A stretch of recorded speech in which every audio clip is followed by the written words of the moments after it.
Okay, let me keep reading. So Tet follows up. She says, Romans 8:29, for those whom he foreknew, he also predestined to be conformed to the image of his Son, in order that he might be the firstborn among many brothers. Yeah, this is a difficult verse. And Romans is very difficult. This is one of the reasons why when we have new believers, or if we have old believers that are new to the Torah, I recommend just read the Gospels and perhaps Revelation for now. There's a lot of stuff to read in the Tanakh, right? We have 70% of the Bible is the Hebrew Bible, right? Maybe 75%. Read and master that. Read and master the sayings of the living word, Yeshua himself, right? And now, if you want to get into an old friend of mine from many years back, a Messianic Jewish guy, his mother was a Kohen. And so he'd sometimes like to allude to being a Kohen. We're like, you're not a Kohen, it's your mom. Meaning, not she wasn't a Kohen, but from a Kohen family, a priest family. But anyway, this guy, he used to get upset when people would take one verse from Paul and they try to turn the entire theology, which is cohesive with the sayings of the Messiah and with the Tanakh or the Torah. And he'd say, I remember one time he's banging the table, because we used to have these discussions after the Torah service. We're all sitting around eating together after Mincha. And he would say, you're reading other people's mail. So he'd say, you're reading other people's mail. And this is so true. When we study Paul, Rav Shaul, when we study his letters, there's so much study that needs to go into that. I'm not saying it's not divinely inspired, God-breathed, etc. But first of all, it's a lower level of holiness than the teachings of the Messiah, right? Just like we have, for those of you, I hope you've seen, it's on my Hebrew Literacy channel. You can go to the language snippets, and look for TaNaKH. There's a teaching on TaNaKH.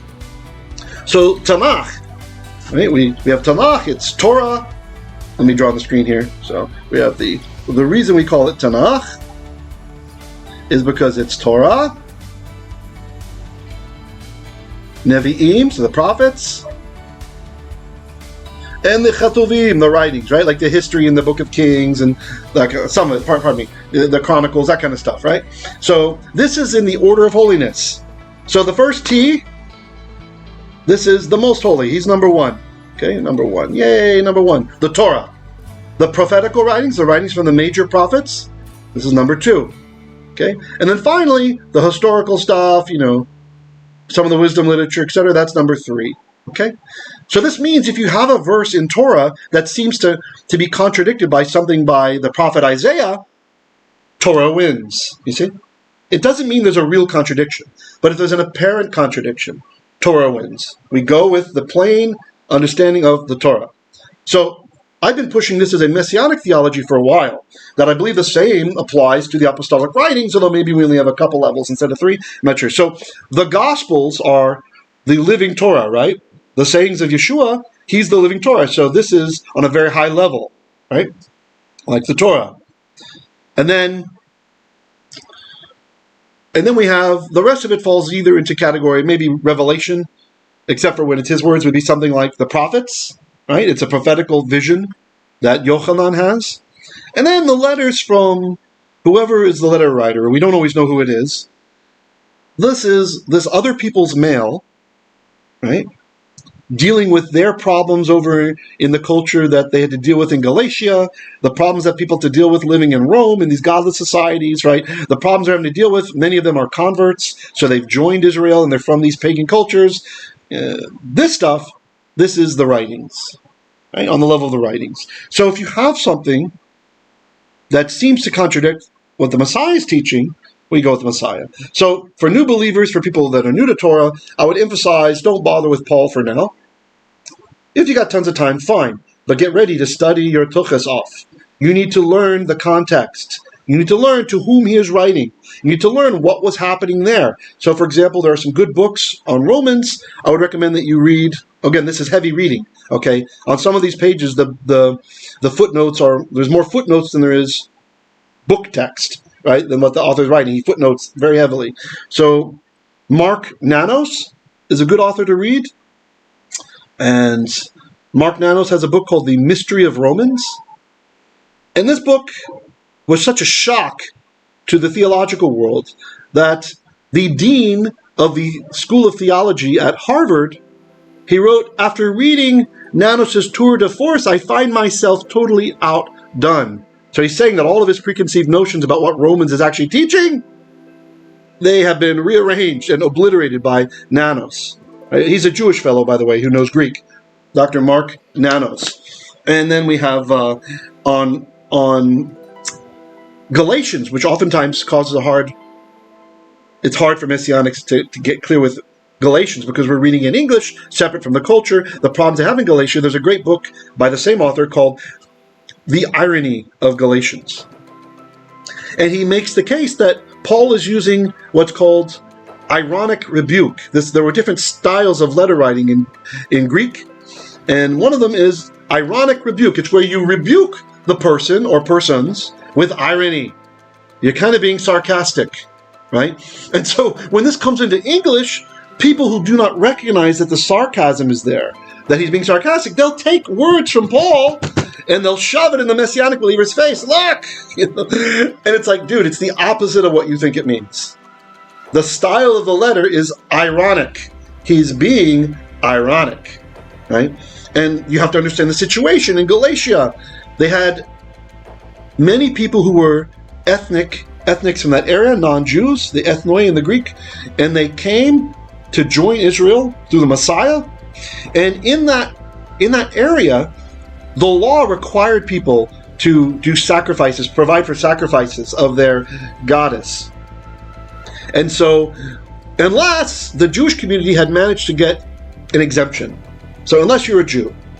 And so what happens is these new believers, they need to have that Jewish status.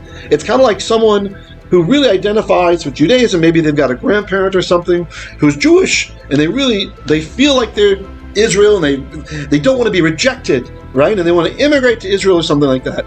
But they don't have enough blood to make the connection, so they're tempted to join Judaism, right? Because they want that status, or maybe they're even in danger in their home country, right? They want to get out of there. The religion of peace is trying to do something to them. But they can't flee to Israel, even though they are a son or a daughter of Israel.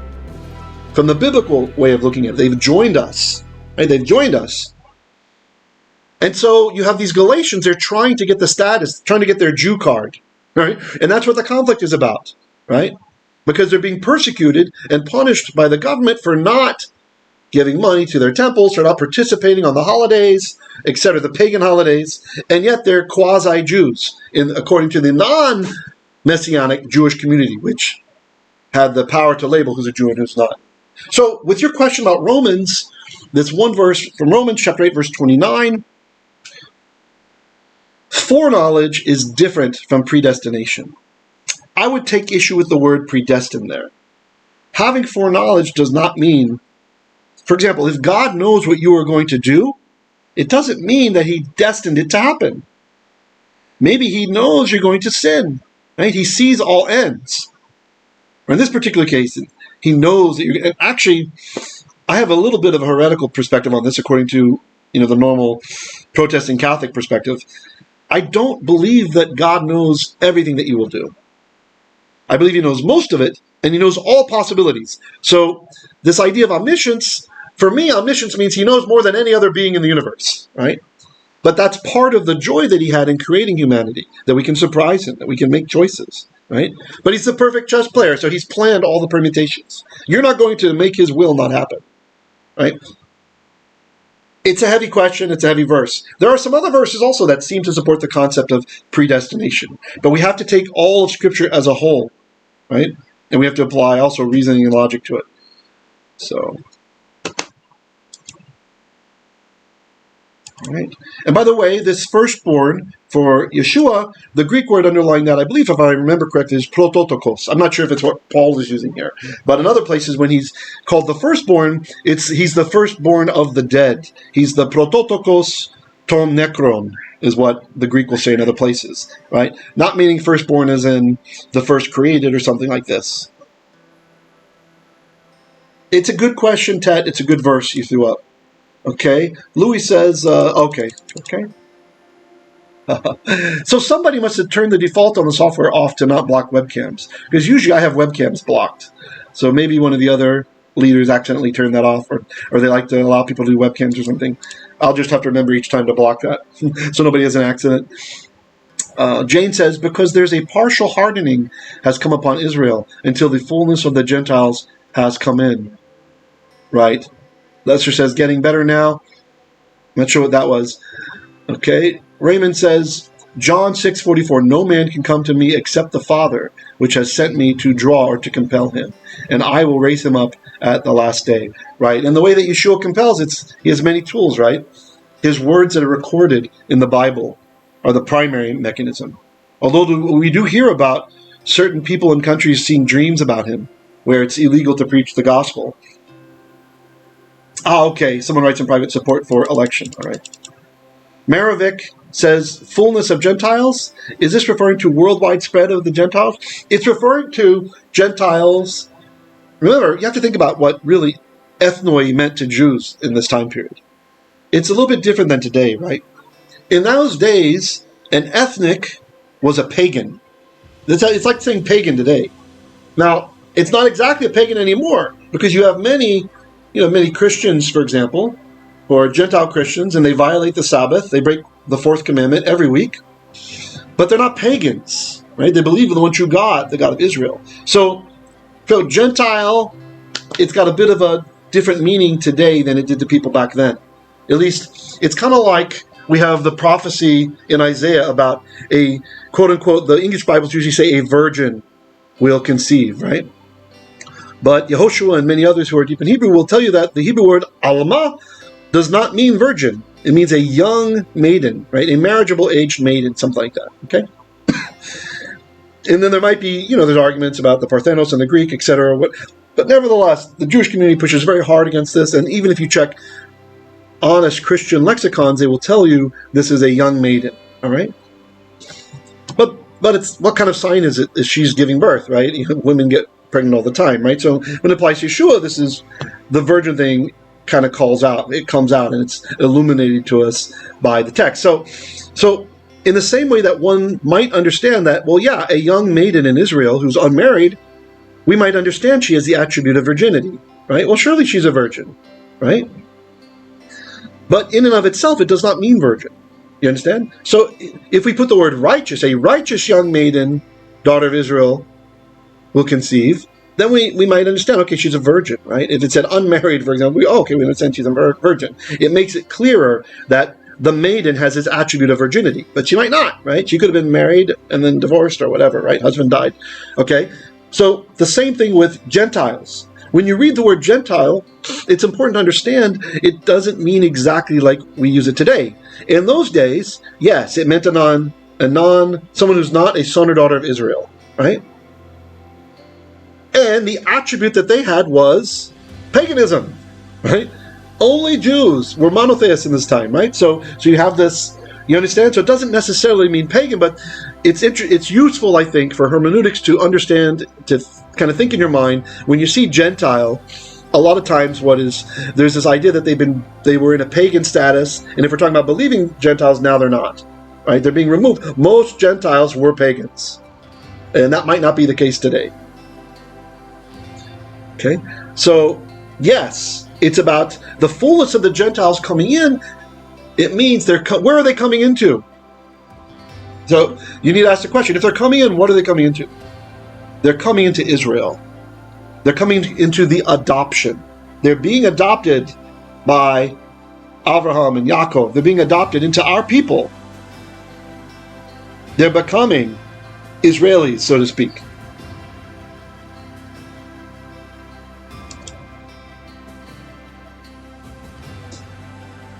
So this is expressing God's love for the whole world.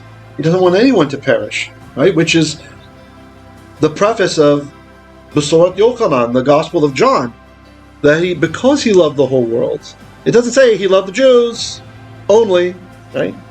He loved the whole world, which is a fitting, large length inclusio to what happens in the case with the covenant that he will make with the creatures coming up soon. When he sends the rainbow and he promises to never destroy the world with the flood again. Why? Because he loved also the animals. He loved all of creation.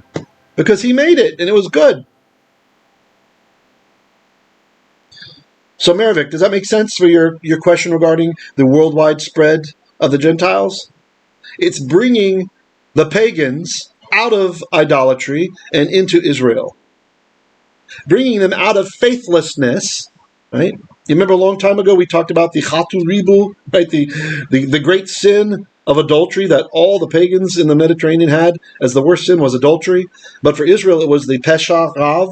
The greatest sin was idolatry, which is like adultery against God. So bringing them out of adultery and bringing them back into faithfulness, which is what God always wanted from the beginning and what his plan was when he set Abraham out towards the land of Canaan.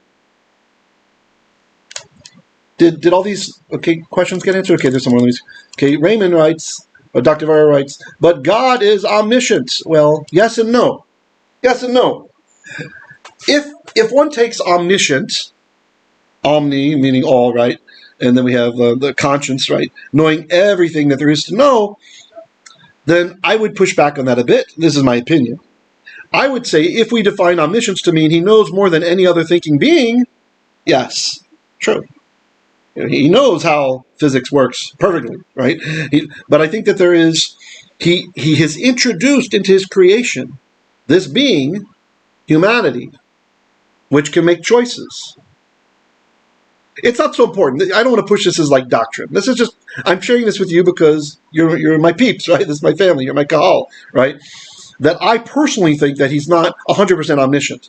I think that God has some knowledge that is not available to him. But there is nothing that any other being knows that he does not know. You understand? He's the most niscient, I would say. I don't know how to say Latin for most. Like, most niscient. That's what I would say. But that nobody can get the drop on God because he knows all permutations that could happen. And so he can respond to all of those. This is not so important. Yeah, I realized, I just saw that Raymond's Dr. De Vera. Yeah, I said Dr. De Vera. Before I read that, I realized, okay, that's Dr. Vera. All right, no audio. Maravek says no audio. Is anybody else experiencing that? Jane says salvation has come to the Gentiles too, and maybe learning Torah already. Fullness of the Gentiles, yes. Which that might even be a play on the word about God being malei chesed, that he is full of grace, he is full of loving kindness and clan loyalty, and he wants the Gentiles to be part of Israel so they can also get that clan loyalty that he gives to Israel. Okay, great. Maravek says, yep, thank you. Janine says, yes, I remember your take on omniscience in a past discussion. Yeah. Again, I could be wrong on that. Yeah, maybe I'm wrong. It seems like in the fullness of Scripture, there's things where God says, let's go down and see. Or God wanted to see what Adam would name the animals. What, he didn't know? You see, so there's that little element of suspense there. And so I think that by allowing free will, it introduces a variable into the equation, where not necessarily just about will man choose what is right or wrong, but how will man, who is an imager of God, who's made in his likeness, how will he do his own little sub-creations? Okay. Tet says, Romans 11:11. So I asked, did they stumble in order that they might fall? By no means. Rather, through their trespass, salvation has come to the Gentiles so as to make Israel jealous. Yes. Yeah. What makes Israel jealous? What makes the natives jealous? The Ezrach. We're told that there's one Torah for the Ezrach and the grafted-in as well, right? For the ger, right? The convert and the native born as well. So the one who's living in the land, sojourning in the land, and the one who was born there. So what would make a religious Jew jealous, do you think? Would it be having statues of Mary and a rosary and praying to other people who clearly are not God? Would that make Jews jealous? I'm picking an extreme here, right? Would it be worshiping the moon god, Blah? Okay, probably not. Probably not going to make us jealous, right? Would it be keeping the Sabbath? Do you think that makes some religious Jews jealous? Yeah, the Torah, Maravik writes. Yeah, the Torah, right? That's the source of the jealousy, right? I mean, to the point that even some religious Jews will say, no, don't do that. You shouldn't do that. They see it as, by the way, don't get me wrong, I'm not bad-mouthing our brothers. I'm just, theologically, many Orthodox see that as stealing from Israel, right? That's for us, not for you, right? The Sabbath.